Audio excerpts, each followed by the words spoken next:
Hi beautiful people, welcome back to my channel, or welcome if you're new. My name's Heather. This is my Hearth Side, where I take you through the journey of writing, reading and life in general. Today is going to be a bit of a book haul. I have a massive pile here of a variety of different things. So I thought, why not settle in, show you some stuff I got.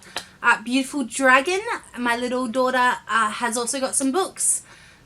So I'll see if she wants to show you and share what she got. Otherwise, she'll be coming very soon in a reading vlog I have.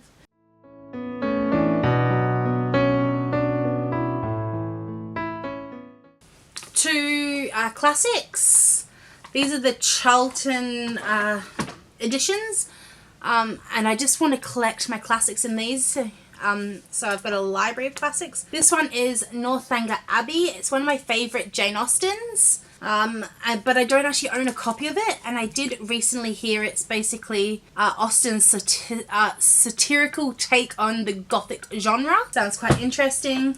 And then I picked up Little Women by Louisa May Alcott. These are just stunning, gorgeous editions, so they will all just look really nice together on my shelf. And the funny thing is, I always think Little Women is written by a Bronte sister. I don't know why. So this one, we're following a father away at Civil War, where we've got Meg, Jo, Beth and Amy and their mother, as it's a coming of age story. And Northanger Abbey is when young Catherine Morrens is invited to Northanger Abbey, a house scenes straight out of the pages of a Gothic novel. The world, adventure and romance opens up over the course of a eventful visit. Catherine learns to see people for what they really are and to distinguish reality from fiction. So just slowly building up my classics collection. I then have two retellings. This one being Mountain Made of Glass. It's a fairy tale retelling by Scarlett St. Clair, who's also the author of the King of Battle and Blood and the Touch of Darkness series. This one is all Gracilla's life. Her home village of Elk has been cursed, and isn't a single curse, it's many after the other. And the villagers are even more desperate of the consequences when Elk's wells run dry. It's Gracilla's turn to save the village by killing the toad that lives at the bottom, except the toad is not a toad at all. He is an elven prince under a curse of his own, and upon his death his brother comes seeking retribution as punishment. Managed to live in this for the Seventh Brothers. So looking forward to diving into that one. And then I have Catelyn Barron's Evil Queen Snow White retelling, Sleep Like Death. This is the author of Cinderella Isn't Dead. She will be coming in October to WA, so I'm really hoping I can get to Scribbler Fest in October and possibly get her to sign this one. So Prince Eve was raised with one purpose: to destroy the knight, who is an evil sorcerer who terrorizes Queen's Bridge with his wicked magic. Far too many of her subjects have been devastated by the knight's trickery, but Eve's own unique magic, the ability to conjure weapons from nature, makes her a far worthy adversary. As she approaches her 17th birthday, Eve is ready for battle, but her mother, Queen Regina, has acting bizarrely, talking of strange mirror alone in the night. So they're the two fairy tale retellings. I then have the Atlas Complex, which is the conclusion to the Atlas 6 by Olivia Blake. It's book 3 in that trilogy, just to close it out. So I just needed to pick it up so it matched the ones on my shelf, and I will get to it hopefully very soon. I then picked up the Crimson Moth by Kristen Citrilli, and this one is book 1 in a duology, which is really good, so might hold back on reading this for a bit until book 2 comes out for Double Trouble Book Club. If you're interested, Double Trouble Book Club is the duology book club I run here on my channel. I'm trying to get back into it. If you're interested, I'll be announcing the duology we're doing for September and October at the end of the month, so hit that red subscribe button and give the thumbs up so you get notified. Back to the Crimson Moth. This one is a marriage of convenience between a witch hunter and witches. One one night, Rune's life changes forever. Blood runs in the streets now. In the aftermath of a devastating revolution, witches have been diminished from the powerful rulers to outcasts, ruthlessly hunted to their whining magic. But Rune must hide what she is, spending her days pretending to be nothing more than a vapid young socialite. She spends her nights as the Crimson Moth, a witch vigilante who rescues her kind from being purged. When a rescue goes wrong, Rune decides to throw witch hunters off her scent by courting the handsome Gideon Sharp, except Gideon is a notorious and unforgiving witch hunter loyal to the revolution, and falling for him would be deadly. So it's just a nice hardback. It's got beautiful just red edges, and you know I like to see if they have anything pretty. No, it's just a nice hardback, simple, plain, nothing fancy. And then I picked up the Sweet Nightmare. It's a special edition sprayed edges. It popped up. I have been meaning to read Tracy Wolfe, but I have heard issues with her Crave series, so I thought I'd give this one a try, which is another academics. So this is Academy is a total nightmare.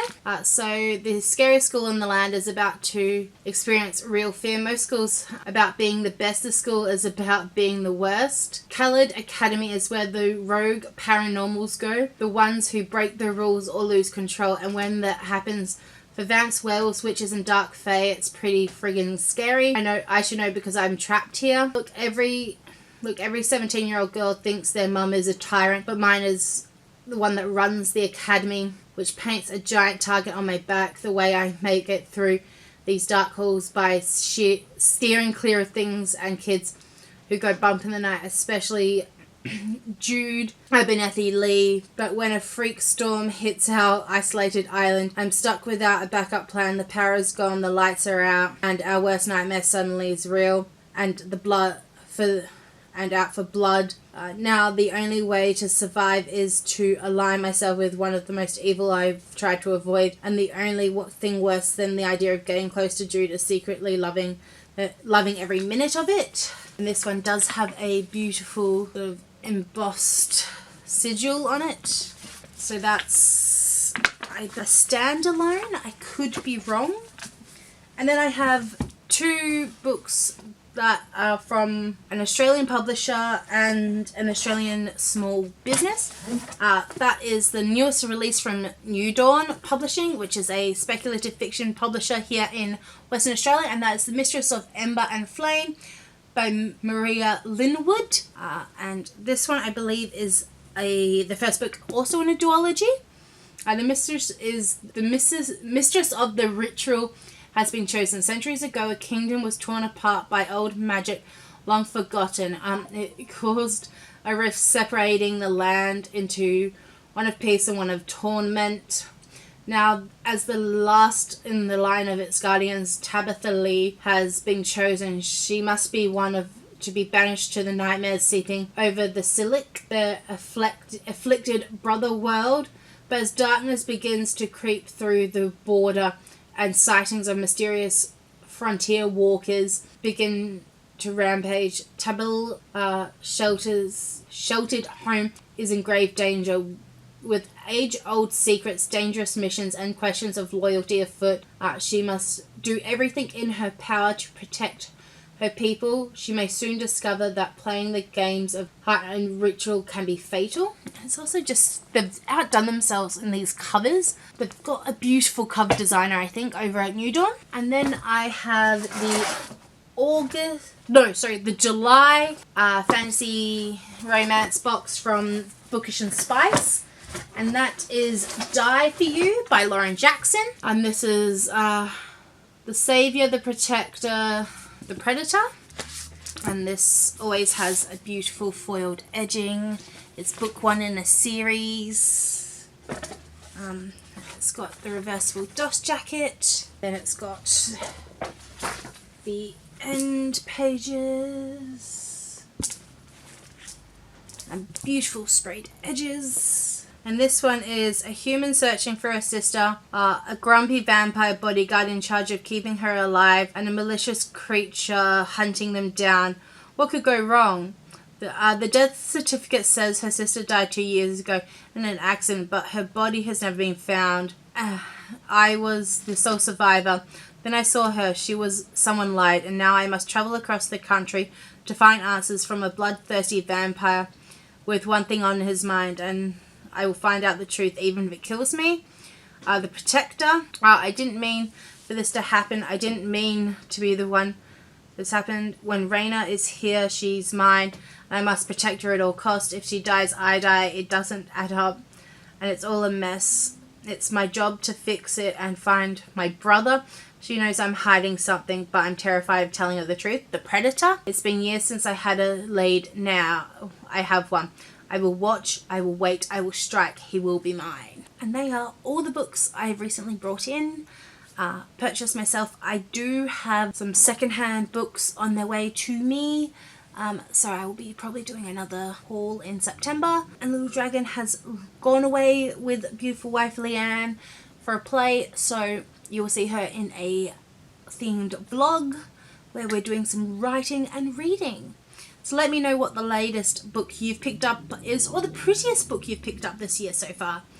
And I post videos about reading, writing and my life at least once a week. So please hit that red subscribe button and give the video a thumbs up if you've enjoyed it.